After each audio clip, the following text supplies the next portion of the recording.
Aldılan Şinjan Tantarbiya to'g'ri orqali sizlar bilan yuz ko'rishganimdan to'liq xursandman. Hammalarning tilla salomat olsun. Turkisida men 7 ajdodimni izlab topman deb bobomdan, cho'nglardan, mahalliklardan so'radim. So'rash jarayonida meniki bobomning dadasiniki shu yurtdagi bir palvon kishi ekanligi boshqalardan ma'lum va yurt ahlining ayati faxrlanib turib, so'yinib turib. Maydonda men bilan birga kelgan bo'ldi, maydonga chiqib deb to'lidim chiqdi. Men ash maydondan yo'ligan chiqib kirib ketdi. Yataqqa qaytib karvatga yatqandan keyin qopamadim, shu bir hafta karvat yetib qoldim. Eng ig'ir musobaqam shu bo'ldi. Eng yaqin natija bo'ldi shu. Jambozlik. Iqtisod krizi yuzagan bo'lsa, sog'lomlik krizi yuz bergan allaqachon bo'lsa bo'ladi. Yo'ldosh Shi Jinpingmi, boks mahiri, futbol mahiri. Bu bunda bo'layotgan yerda davlat rahbarlarim chiniqishni qo'llamayotgan yerda biz cho'qim chiniqishimiz kerak. Bağın bostan bo'lsa, qo'ng'ili bulbul kelur. Meling isil bo'lsa, do'kononga shahbar kelur. Ras, Shahidani Xotanning avat rastisiga joylashgan koinot uy jihozlari sartisida hamma saramjonlar bor ekan. Borla emas, isilkan, sarxilkan. Naqshkor ajdodlarning go'zallik tuyg'ulari bilan zamon hayvatlarini namoyon qiladigan istirohat saramjonlarning hammasi bor. Xo'sh aka, koinotni birlikda kezamda. Mana bu yurishlik aslahalar shahonadonchlaringizni, ishxona saroylaringizni texmi ko'rkam qilg'isi. Oila baxt konidir. Uni rohat bir makonga aylantirganki, ham bezaklar bo'lsin, ham rohat bo'lsin. Farzandlaringizning o'ziga xos dunyosi bo'lishi kerak. Albatta, koinot bolalarni unutib qolmadi. Xizmatdagi muvaffaqiyatlaringiz albatta muhitdan ayrilanmaydi. Ozodi muhit yenichi tafakkur olib keladi. Mayli oshxona, restoran uchun yoki uyga tizing, sarxilni yangi koinotdan teping. Chiroq faqat yoritish vazifasini o'tab qolmasdan, u yana o'z navbatida eng muhim bezak saramjonidir. Eng jilvodor chiroqlar yanali koinot. Hayot safarda nurg'un allarga beribdi. Ras, sexiylik davlatida Islom suhbatida ko'rgan shahona saramjonlarning hammasi bu yerda talkan. Endi xotinlik qarindoshlarimiz oila saramjonlari setib olish uchun Urumchiga bormisin bo'ldi ekan. Ras, Urumchiliklar xotin kelib setib olso'g'idek. Zamonaviy uslubda loyilab o'rnatilgan koinot uy jihozlari maxsus lifti va yer osti mashina to'xtash maydoni sizning xotirjam mol setib olishingiz uchun texnik ko'p qolaylıqlarını epkəgisi. Adresi Xotan şəhər Qızıl Yıldız Köktat Bazır Odulu'da. Yani Gülbağ Soğud Sarayı 4-cü qavatida. Urumchidan olganni, bizning uyga tizganni, koinotga bir kelib palli bilan obdanni. Koinot uy jihozlari.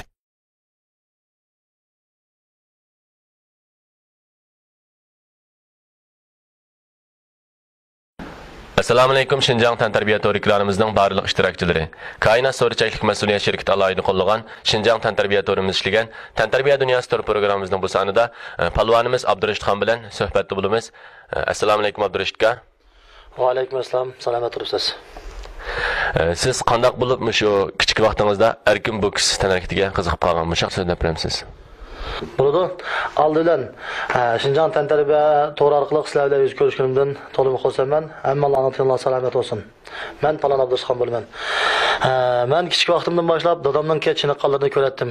Men 3 yosh, 4 yosh atrofimda dadam kunda uyda chiniqatdi, mashq qiladi. Shuni dadamning chiniqqanini ko'rib, menga bir chiniqish havisi, chiniqish qizg'inlik ketildi. Men shu boshlang'ich o'qiyotgan vaqtimda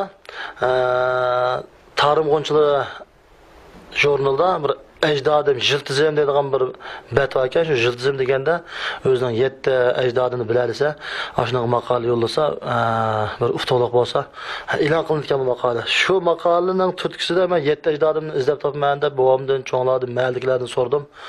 So'rash jarayonida meniki bobomning dadasiniki shu yurtdagi bir palvon kishi ekanligi boshqalardan ma'lum va yurt ahlining ayati faxrlanib turib, so'yinib turib uni maqtab berdi.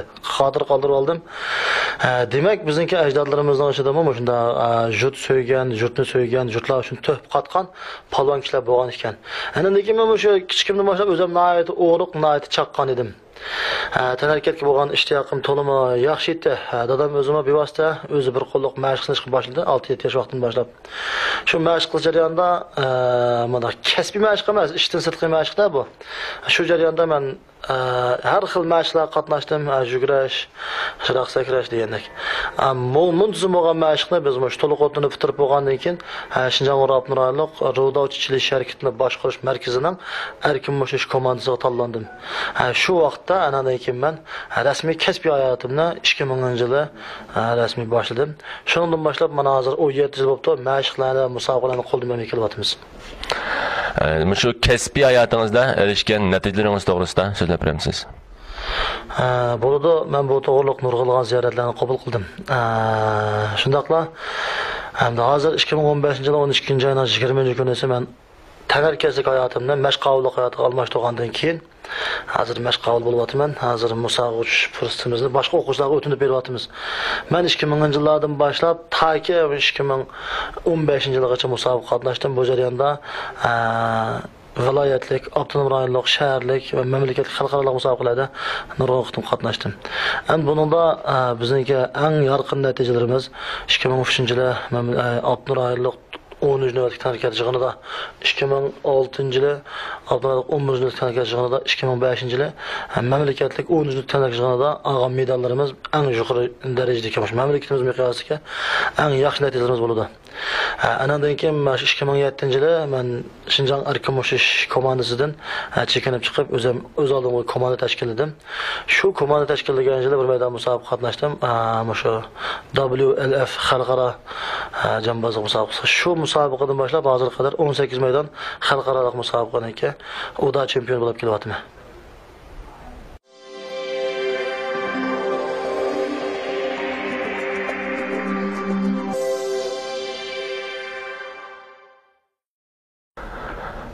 Abdurashidga shu sizning kasbiy hayotingizdagi o'zingiz unutmaydigan eng nodir musobaqangiz qaysi? Mushaq so'zlab berasiz. Bo'ldi. Musobaqa ikki turlik bo'ldi. Hozir siz so'ragandek birisi kasbiy musobaqa, birisi davlatlik musobaqa.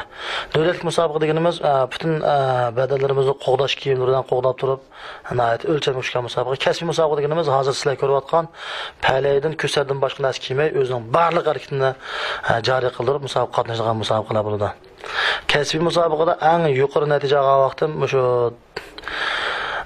ig'ir darajada musobaqada qatnashib, Xanan Jangjoda o'zim 100 kilo, raqibim 135 kilo, mendan egizlik 15 sm egiz.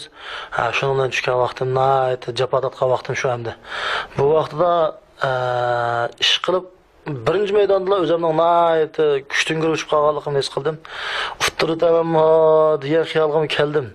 Lekin zot maydonga chiqqan ekanman, tishimni qattiq tishishim kerak deb shu jarayonda 3 maydon musobaqani to'shqizib bo'lguncha shu 15 yillik hayotimning hammasi ko'z oldimga kelib bo'lgan endi. Shu vaqtda qo'limni ko'targandan keyin maydondan qaytib tushib ketgidek mador qolmay maydonda men bilan birga kelgan bo'ldi, maydonga chiq deb to'lidim chiqdi. Men ash maydondan yo'ligan chiqib kirib ketdi. Yotoqqa qaytib karvatga yotgandan keyin qopamadim, shu bir hafta karvat yetib qoldim. Eng ig'ir musobaqam shu bo'ldi, eng yorqin natijalarim shu hamda.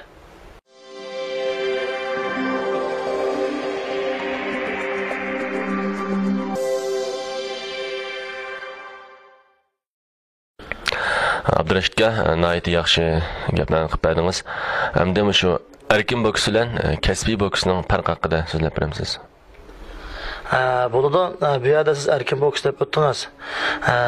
Shu xalqimizga oydinlashtirmoqchi bo'lgan masala boks bilan bizning jambozlik o'xshamaydi. Erkin mushishish deymiz biznikini. Boks, erkin mushishish, kasbiy mushish deb mana ayriladi.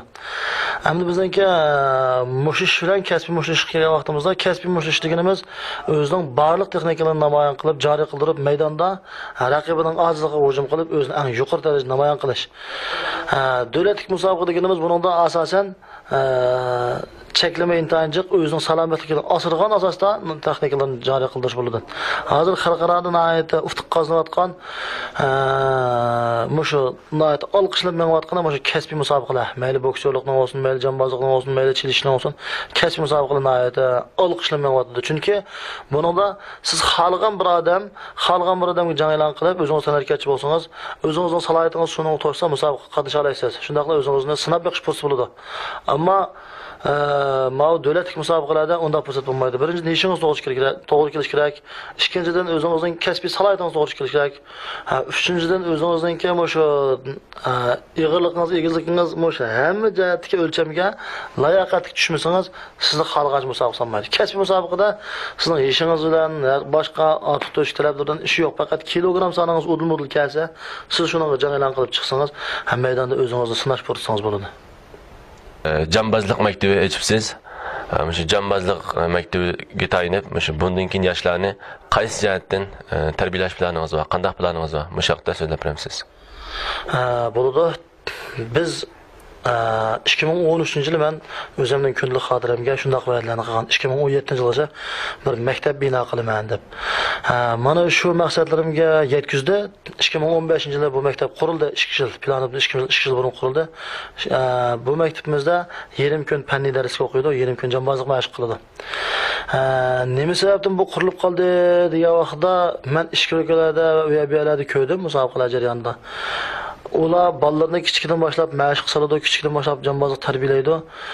Shunda qarasak, shu 6 medal olgan tanarkatda eng yaxshi bolalar madaniyat darslarida intayin yaxshi ekan, sinfning a'lochi va yosh o'quvchilar ekan. Chunki bularning teni sog'lom, o'zi quvvatli, jo'shqinda bir kelishmaslikka, o'ng'ishsizlikka aldirab bosh egmaydi. Shu sababdan bu bolalarningki maydondagi va sinfdagi hamma yerdagi o'zini namoyon qilish fursati intayin yuqori bo'lgan, bu bolalar aktiv bo'layotgan sinfda. Shuni qarab, mening ham o'zimning kasbim bo'lgandan keyin mushuni diyorimiz taraqqiy qilsak degan planim bek ko'nglimga fikirga xilli bo'lgan. Men shuni aytgandim diyorimizga, diyorimizda bizning bolalarimiz mana 1 yil oldi, 1 yil jarayonida nurg'un yaxshi natijani oldik. Sanjda o'tkazgan musobaqalarda natija oldik, cho'chakda o'tkazgan musobaqalarda natija oldik, xonanda o'tkazgan musobaqalarda natija oldik, Jiangsuda o'tkazgan musobaqalarda natija oldik. Shenzhen o'tkazgan musobaqalarda natija oldik. Ish qilib o'qizimiz 1 yil jarayonida qayta natija keldi. Dal mening bu yerda moshina tutishimdagi sabab biz davlatga nihoyatda ixtisosli xodimlarni tarbiyalaymiz deb o'ylayotgan bugungi kunda men bir kishi to'pamni qo'shishim kerak deb majburiyat otdim o'zimga.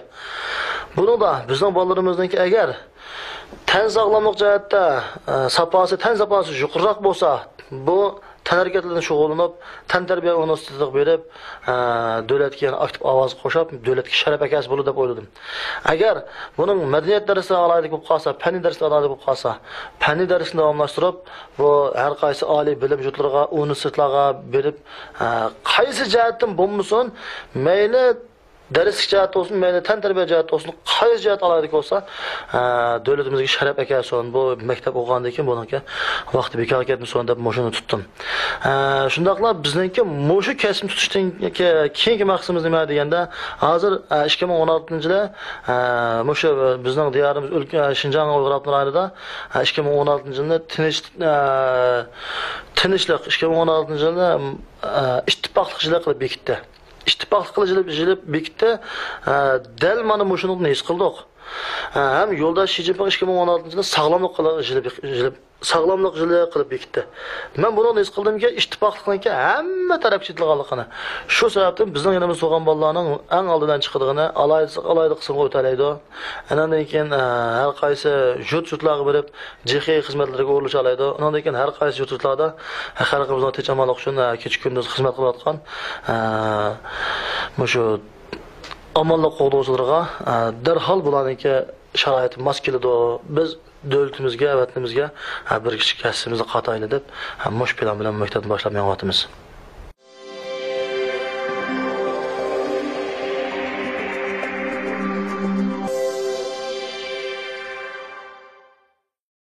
Yaqinda Xotan diyorida musobaqa o'tkazmoqchi bo'lyapsiz. Bundan keyinmi shunday cho'ng tipli kasbiy boks musobaqalarini o'tkazib turamsiz? Bundan keyinmi boks musobaqasi o'tkazish planingiz bormi? Shunday so'zlab beramsiz. Bo'ladi. Men 2015-yilda xalqqa axborotlantirilish yig'ini qilib va'da qilgan vaqtimda men diyorimizning erkin bo'shash sohasi uchun alohida kuch chiqarman.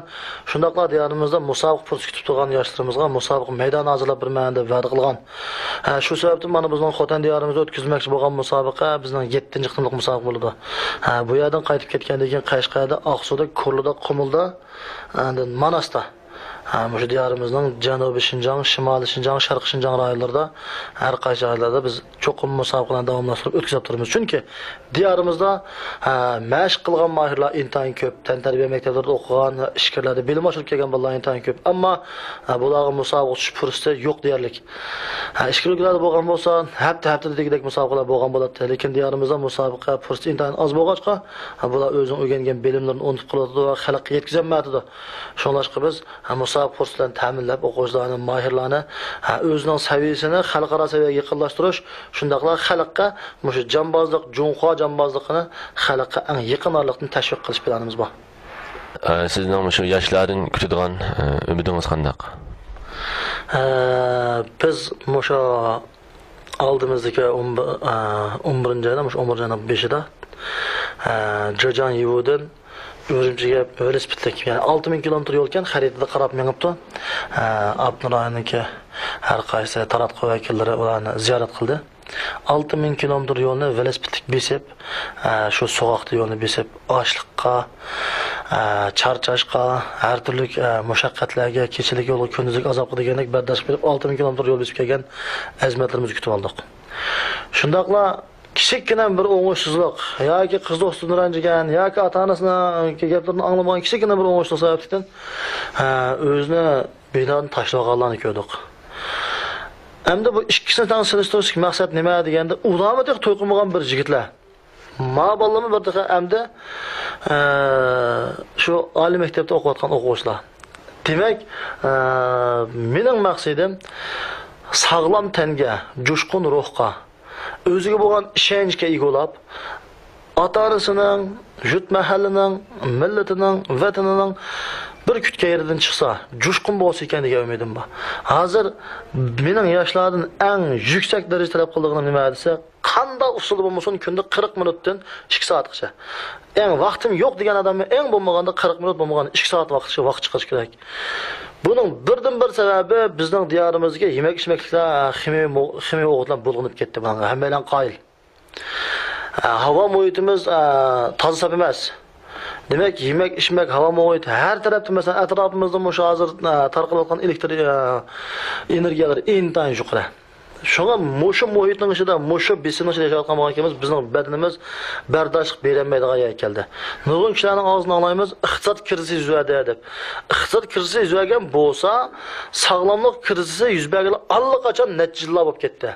Shunlashqa jamiyatimizdagi yoshlardan, cho'nglardan, erlardan, ayollardan, demak barligi tuqqanlarni talab qildiganim kunda o'zining xizmat tartibiga attiganda yo kechda cho'qim chiniqaman deb bir programma kirgizsa ekan degan umidim bor. Bu sog'lom bo'lishi eng oldidan o'ziga foydali, andan keyin oilasiga foydali, andan keyin o'zining korxona shirkatlariga foydali, davlatga, vatanga, millatga foydali. Shunga har bir shaxsningki mayli noqul holatdagi jambozlik emas, qaysi turda chiniqsin, chiniqishni talab qilaman. Biz buning ulgu olsak bo'ladi, yo'ldosh Shi Jinpingmi, boks mahiri, futbol mahiri.